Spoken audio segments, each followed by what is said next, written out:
Hello everybody! In this video I want to share with you my 40 before 40 collection. There is such a feat in the old school magic groups where people talk about getting 40 dual lands, 4 of each of the 10 dual lands, before they turn 40 years old.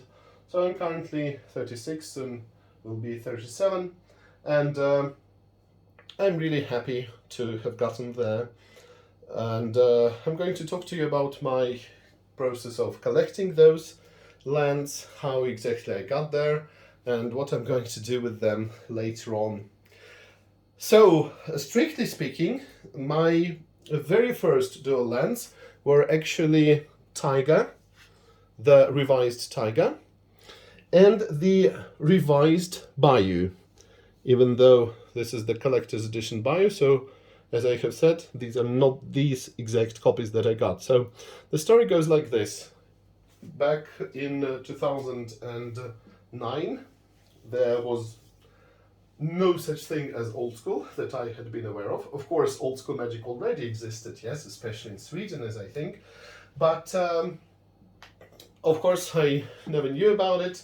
I didn't have a good webcam that I could use to play it, and essentially there was zero interest from people. And I still loved the old cards. I already loved the old cards. I was really nostalgic for them.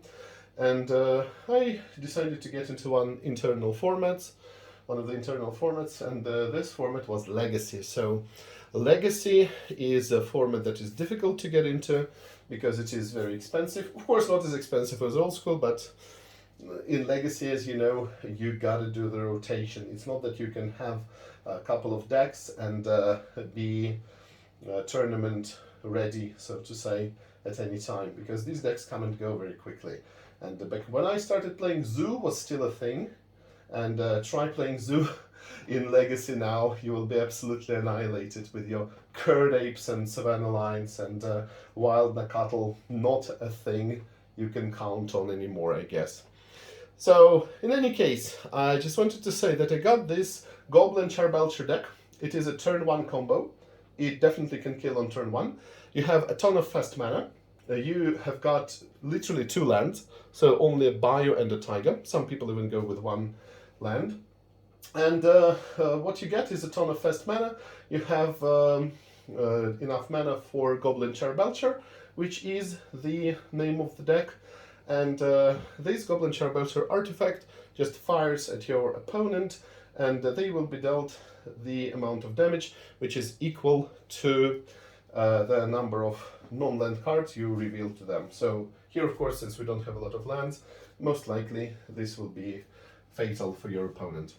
So this is what I got first. But then I got out of Legacy. I actually sold that card, and back then I got it for some ridiculously low amount. I don't remember. It was maybe like $50 each of those lands, somewhere around that.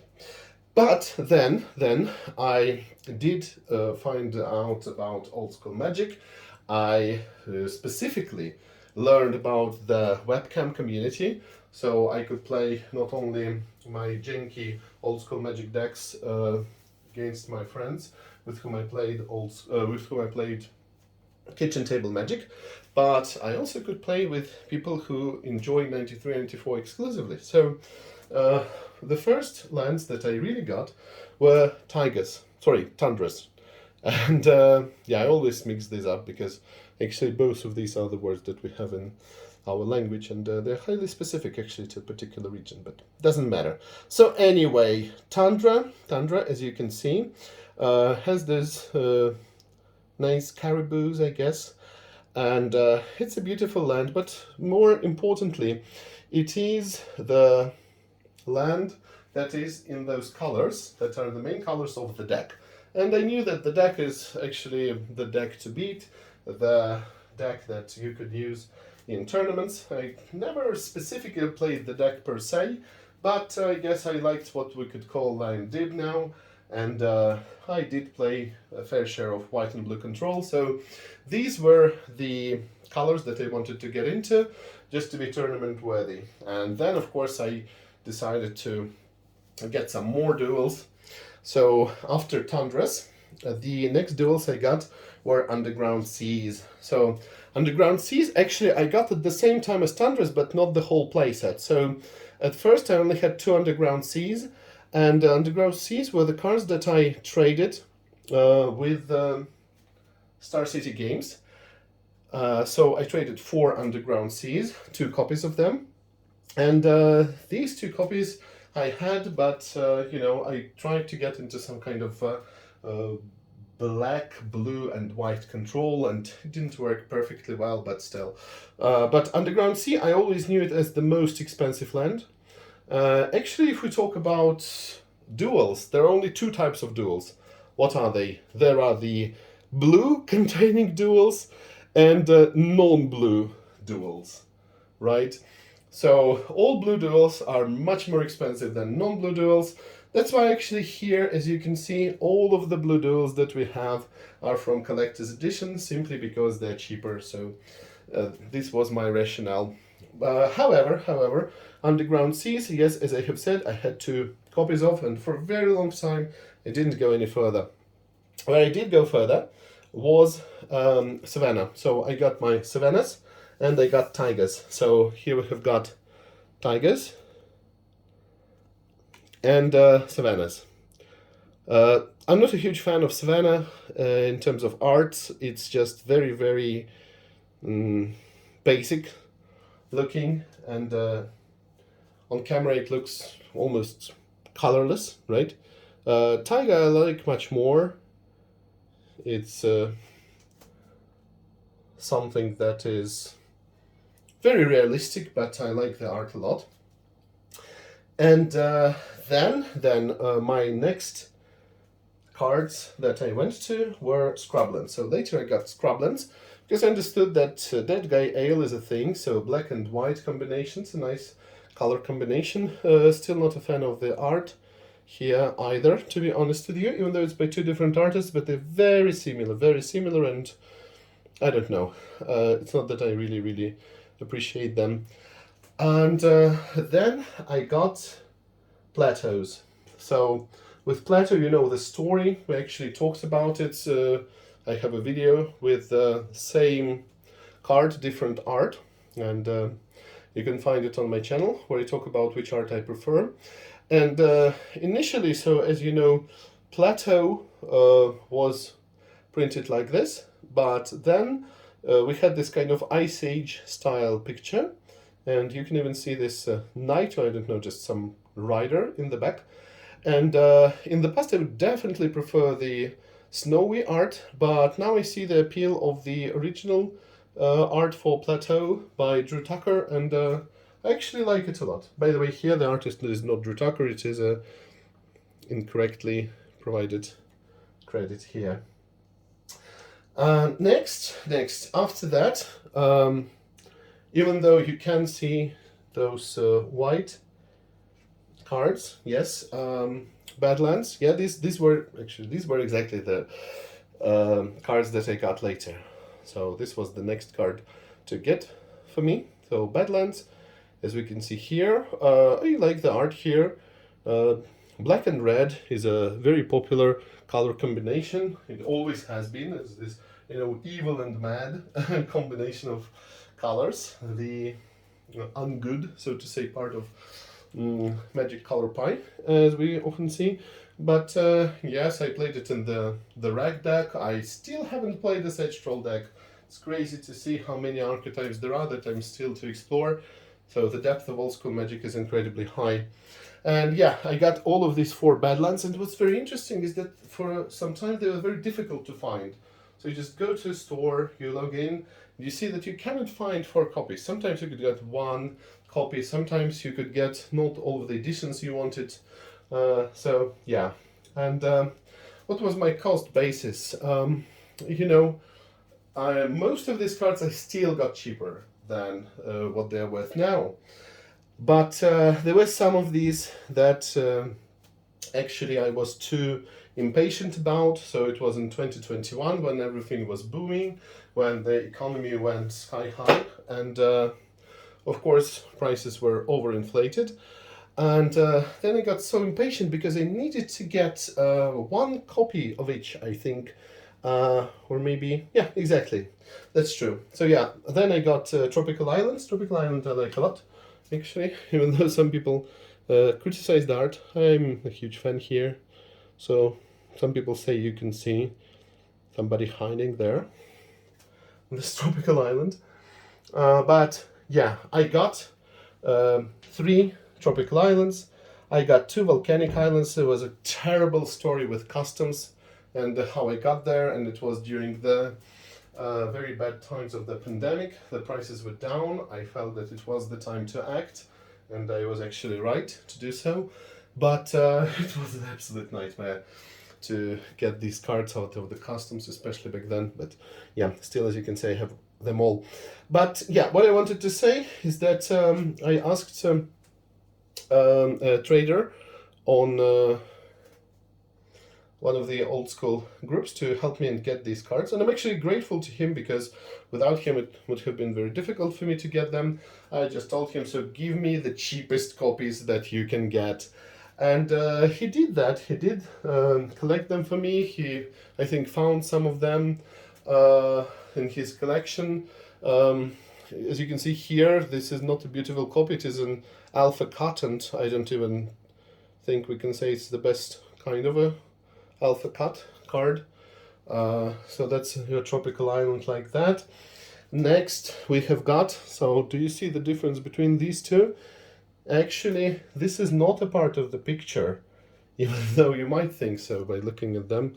But this clouding over here is actually the result of a terrible fire that this card was in. So there is this story of a collector who had an absolutely huge collection, as far as I understand, because I see these cards popping up in different groups all the time.